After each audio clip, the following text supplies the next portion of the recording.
I finally broken free of him, thanks in no small part to Marlene and Livia, who heard about our plight when Mateo was sick, offered me a job with benefits, and quite simply saved my life and my son's.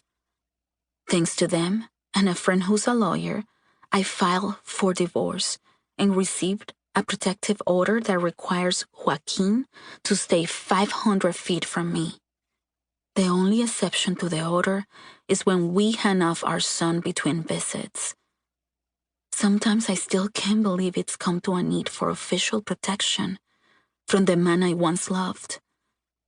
Sofia, Nico's cousin Dominic says, "Someone's asking for you outside."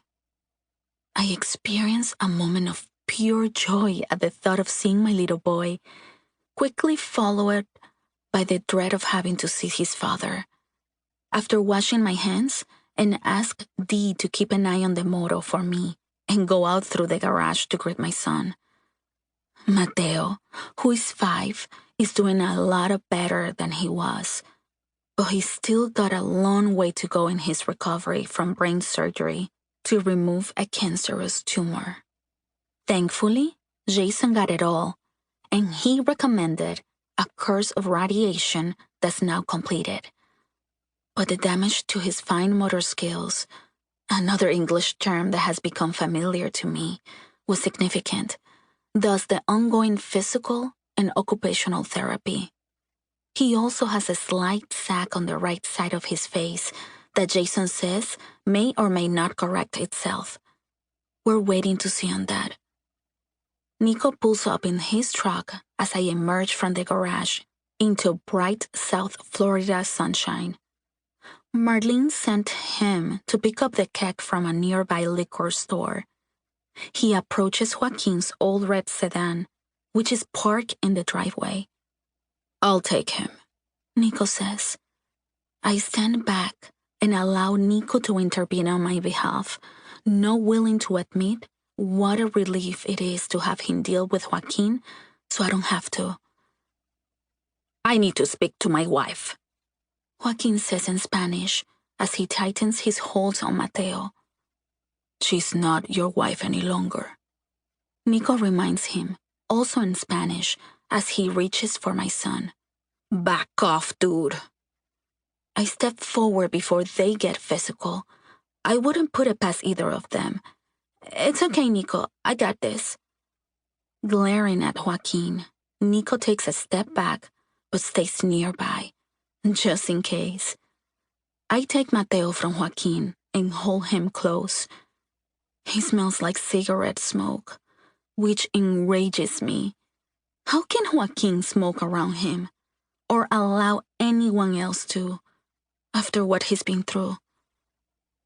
"What do you need?" "I want you to come home for Christmas," he says in Spanish. "Where you belong." "I'm sorry, that's not possible," I reply in English. His skull turns a face I once found handsome, ugly. "You're so fancy now, you can't even speak your own language?" "I'll see you on the 30th. I turn away from him to carry Mateo inside. He's looking forward to swimming in Marlene's pool before the party begins later this afternoon. "Don't take another step," Nico says to Joaquin. I keep walking as if I didn't hear that. I trust Nico to make sure Joaquin doesn't follow us inside. But the minute I'm safely in the house, I rush to the front window to look out to make sure the situation isn't escalating. Mateo snuggles into my embrace, seeming relieved, as he always is, to be back with me.